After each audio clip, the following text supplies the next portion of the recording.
This is Pet Life Radio. Let's talk pets.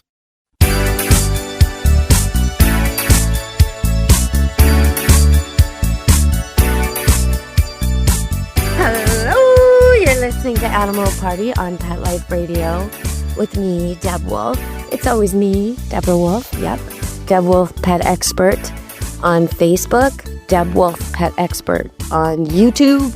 If you want to see me in action with dogs, or you want to see me train a dog to find the car, which is a very good thing, by the way. You should always train your dogs to find the car so you don't get lost. And then you put them on the leash and they save you. They rescue you. They take you out of the forest. They find your car, even in a crowded parking lot. It's amazing. They just find your car. So you can do that. But on YouTube, I got a comment asking me. They said, it was a really interesting comment. It was very long. And it's from a man who's been colorblind his whole life. And he wants to know, basically, does he see like a dog? Basically. Because he doesn't see red and shades of purples and pinks. And he mostly thinks he sees in black and white. Now, mostly thinks he sees in black and white is kind of a weird thing, because if he's never seen color, how would he know that other people are seeing it differently? And this is something I've often thought about, because dogs and cats have breed recognition, even when they can't smell. So when you do an experiment where they can see each other, but they can't smell each other, they will demonstrate breed recognition. So that must be a recognition of patterning, as well as posture and size and coat and other things. But it's got to be. So patterning, like the brown and black of a Rottweiler, or the gray and white and beige of a German Shepherd, or the different markings of a Spaniel, right? Patterning. You have to be able to see distinctions there. Okay, well, you could do that with black and white vision, or gray vision, or color vision minus red. You could. But what's to say that what I see is what you see?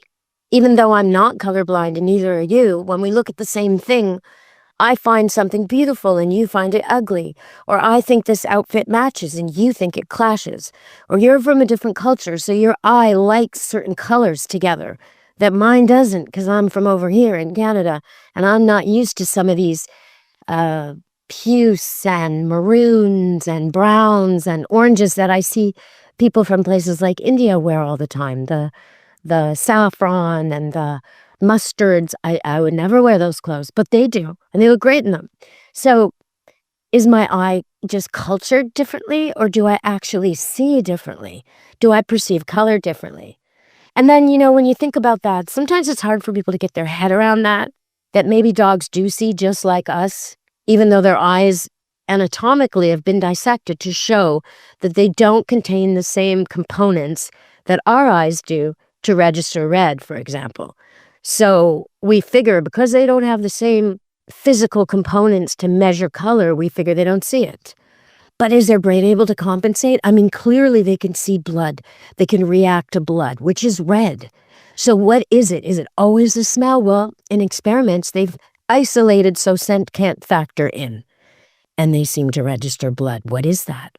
Do they have something we don't that registers that?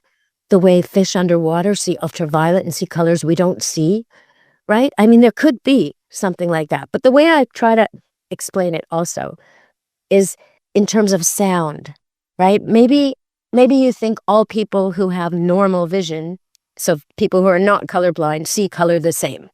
And then dogs, well, they see color the same, which is not to see it at all. Maybe you think that. But then you have to think about hearing.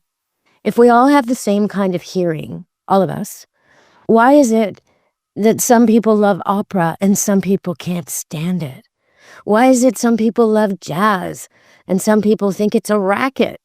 Why is it that some people love string music and just some people don't? And, Justin Bieber, not everybody's cup of tea. I mean, Lady Gaga, that's not for me. So Ariana Grande, yes, please, right? Everybody's got their own likes and dislikes musically, and you know yours. And it's certainly not the same as the person next to you. Sometimes husband and wife can't agree. Just like brother and sister, Donnie and Marie. One likes country, the other likes rock. Well, I guess, right? She was a little bit country and he was a little bit rock and roll. Anyway, so if our hearing is identical. Our ears are the same and we can hear the same sounds in the same way. Why is it we perceive music differently? And that, I think, is a good demonstration of why we see things differently. I may see something as beautiful and you may see it as ominous, like a huge dark forest. If I were raised in a plain and I wasn't used to it, it might be scary to me. And the same is reverse, right? If you were raised in the forest and you came out on a plain, you might think, oh my gosh, there's no cover here. This is terribly ominous, right? So it's all, some of it is cultural. Some of it is what we've learned. And that's true with animals too. Some of it is what they've adapted and experienced and learned through trial and error and experience and instinct and being passed down. But it's a very interesting question. Does a colorblind man see the same way as a dog does? And I would say that a man who can see perfectly well, but cannot perceive certain shades of reds, that is very similar to the anatomy that we are told facilitates what the dog can see. Now, you probably all know that the brain can do amazing things. Like, okay, I'll give you a quick example from my own life. Years and years ago, I was playing with a toddler, 2.5-year-old, and she reached up to see how my eyelashes work. But I wasn't really watching that. This is my niece who's now well grown. Anyway, I was holding her and she scratched my eye with her fingernail and it scratched my cornea. I had to go to the doctor. I was in Florida. It was a big deal. We had to go to the island doctor and he came in sandals and no shirt, put a shirt on for the appointment. Thank you. And it was very different from the kind of medical care we get up here. But anyway, all was well. I had to rest for like the eye and be in darkness and wear goggles in a sunny place, stay indoors. I mean, it kind of wrecked my vacation, but it did heal. But when it healed, it left me with a line right through what I was seeing. Everywhere I went, I could see this line. It was so disturbing. It was as if there was like, I was wearing glasses or a contact lens and there was a hair across the middle. So frustrating. I had to kind of see around it. And then one day, like 6 weeks, 2 months later, I couldn't see the line anymore. So I went to the eye doctor because I had to go for checks here. And he said, the line's still there. It'll always be there, but your brain compensates now and you don't see it anymore. So I thought, oh, wow, that's so fascinating. So does a man with no ability to perceive color still have some kind of recognition of the difference between shades or vibrancy or intensity? Is there something different about red? I mean, this letter described how can't match his own clothes and he has to have a salesperson always help him because otherwise he'd walk away with stuff that's just horrendous to everyone else. And but does he see something? Does his brain able to do that? And our dog's brain's able to perceive some kind of difference between red and the other colors and green and the other colors without the same anatomy as we have? It's a big question for me. So we're going to think on that and go to break and come back and talk about a warning about a very common dog drug. Stay tuned on Animal Party Pet Life Radio. Take a bite out of your competition. Advertise your business with an ad in Pet Life Radio podcasts and radio shows. There is no other pet-related media that is as large and reaches more pet parents and pet lovers than Pet Life Radio. With over 7 million monthly listeners, Pet Life Radio podcasts are available on all major podcast platforms. And our live radio stream goes out to over 250 million subscribers on iHeartRadio, Odyssey, TuneIn, and other streaming apps. For more information on how you can advertise on the #1 pet podcast and radio network, visit PetLifeRadio.com/advertise today. Let's Talk Pets on PetLifeRadio.com.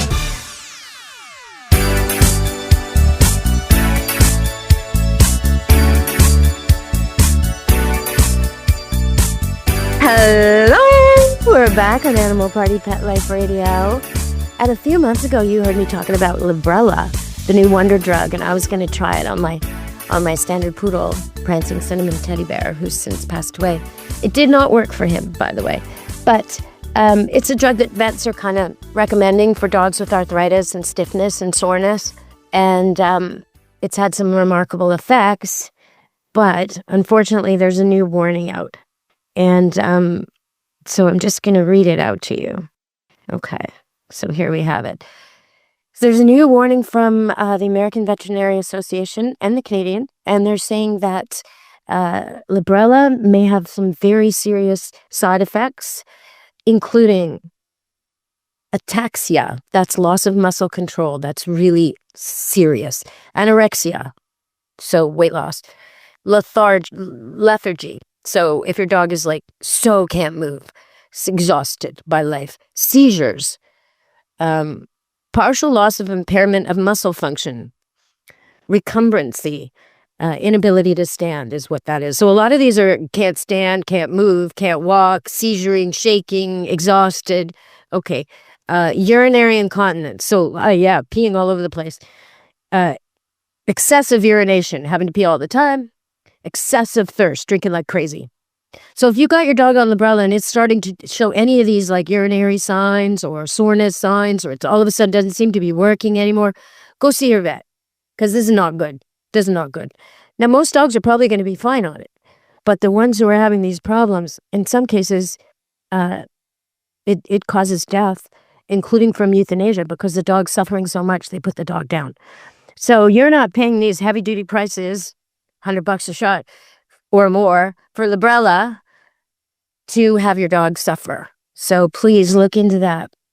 It may not be the right drug for your dog. Okay, so in later news, we have a record breaker. A new cat makes the Guinness Book of World Records. It is an ordinary cat, nothing fancy here. Short-haired domestic cat, originally born in China, now lives in America. And, okay, you might say, well, what could a cat possibly do to make the Guinness Book of World Records? What could a cat possibly do? Well, I'll tell you.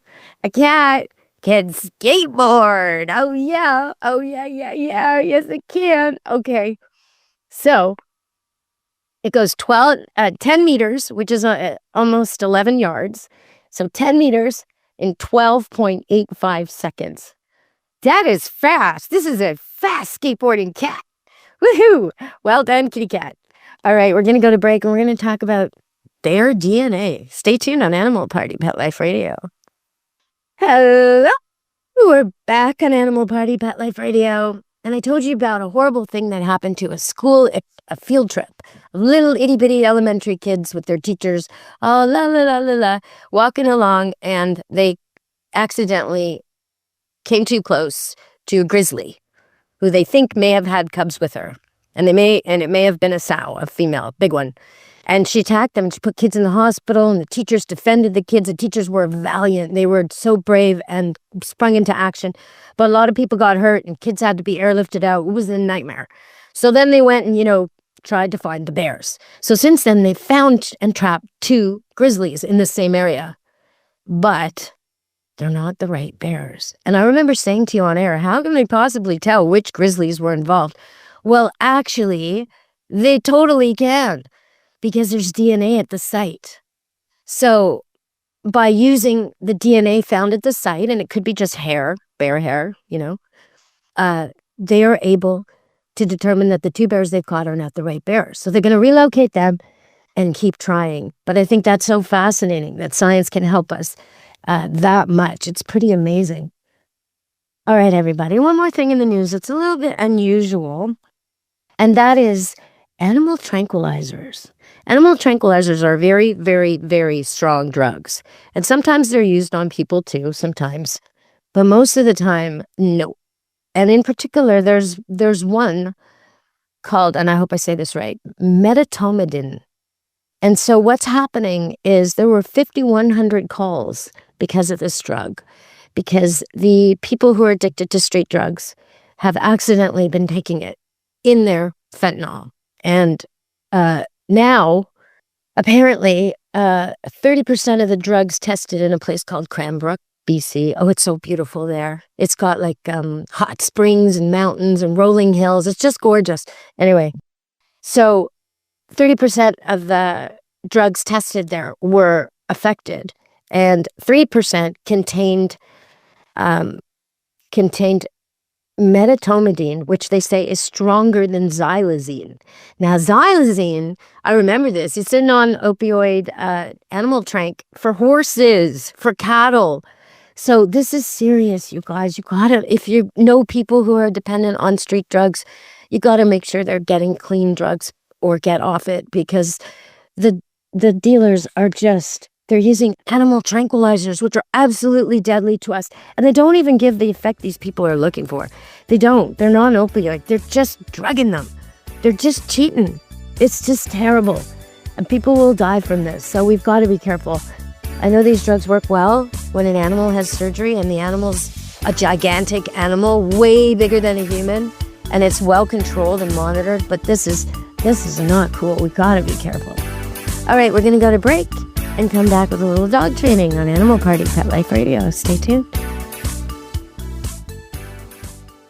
Real people, real stories. Our little dog developed this lymph problem. The chemotherapy lasted for 6 months, started developing more lymph nodes. So I thought I'd just try carnivore. The lymph nodes started to go down. Then I took him into the vet to have him checked out, and there was no signs at all inside. My cat had issues that developed in his eye, and 3 months later, my veterinarian said, let's go ahead and remove the eye. I heard the carnivore advertising, so I said, you know what? I'm going to order this product. They did the procedure. They did all the tests, and they said, I don't know what you did. This product saved his eye. I've got a Labrador who could hardly lift herself up off the floor. The treatment was chemotherapy. That's when I said, this could be the ticket. About 3 weeks, you could tell. She was very alert. She was going on a 5-mile walk. She is just like prime again. Call 866-836-8735. That's 866-836-8735. Or visit carnivore.com.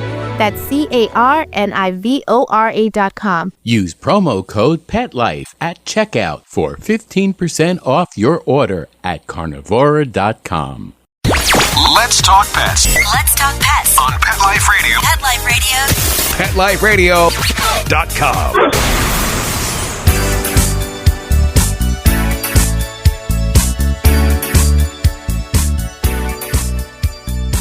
Hello, you're listening to Animal Party on Pet Life Radio with me, Deb Wolfe. And I was taking my own dogs, 4 of them, out in the woods, in the forest, and really enjoying it.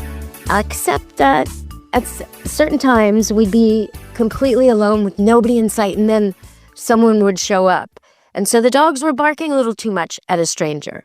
A couple of the older dogs would come right away, but the 2 younger ones bark and kind of irritate the stranger, make the stranger worry. In one case, I have 4 dogs who are, well, the biggest one is 60 pounds. The others are all around 40. So 3 40-pound dogs, and one is about 55. And they're doodle poodle types. So they look friendly and sweet and all that, and we're bouncing through the forest. But they don't expect to see anyone. So when all of a sudden there's a man, they bark a bit. And that's okay, as long as they come back. But in this case, it was a woman with 3 or 4 little dogs on a leash, and they just found this too irresistibly tempting, and they wouldn't come. And so what do? Well, I get them on leash. I get them to practice right then and there. Then the next time I have an opportunity, which is the very next day, I take just 2 of them to the exact same place, and we work on everything. And then the next day, the other 2. Until everybody's getting it. In fact, what I did was I went 2 and 2 and 2 and 2. So each partnership was different, right? I first worked, what was my first pick? It was Dorita and Fabio were the first 2.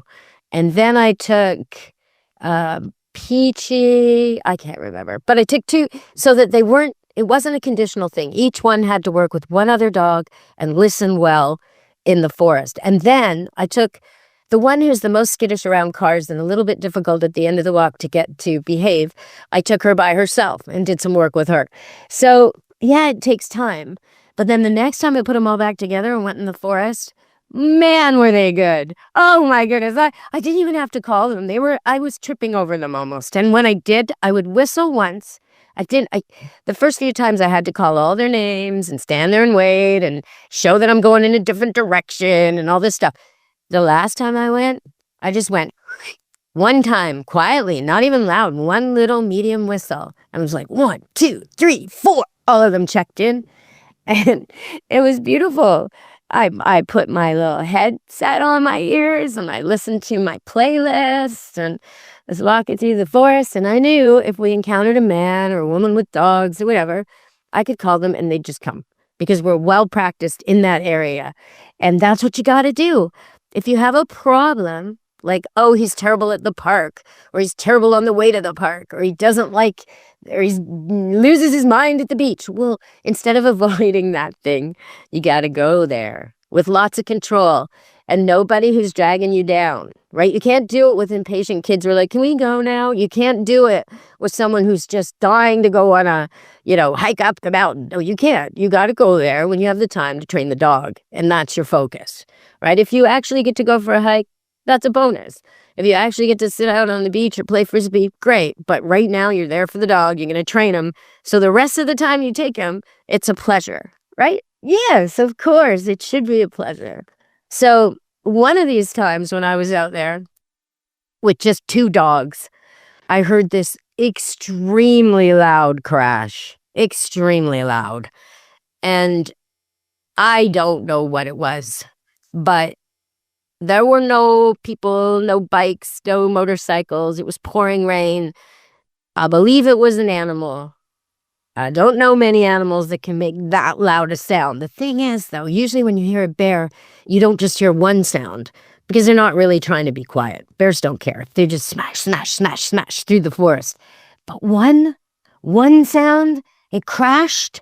Well, mountain lions never crash. They're very stealth. So it's probably a bear and it's probably not moving and it's probably watching us and it was probably there for a while.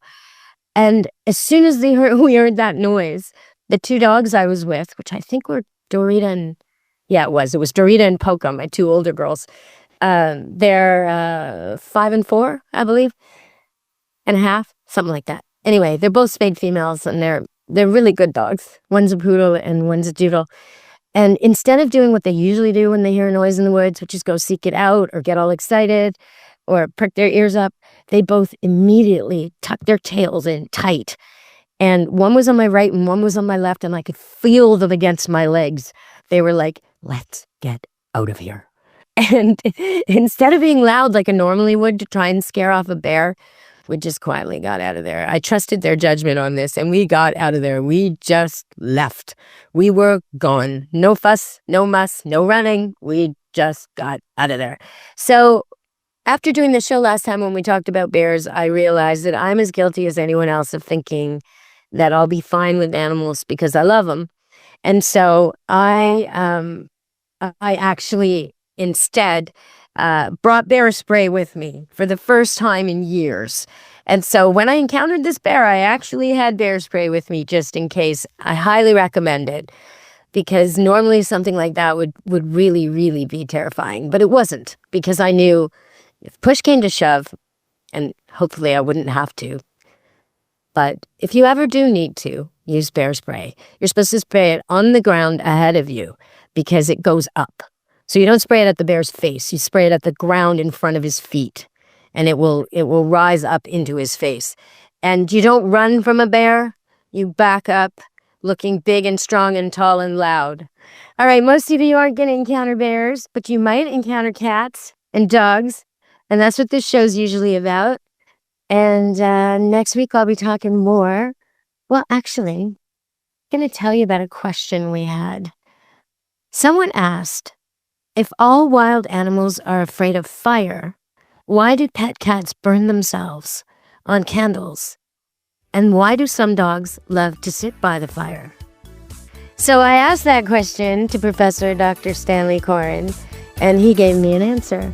And I'll be telling you about that answer on our next show on Animal Party, Pet Life Radio. All right, everybody, from me, Deb Wolfe, and Animal Party, Pet Life Radio, ciao, meow. Be good to your animals. Let's Talk Pets, every week on demand, only on PetLifeRadio.com.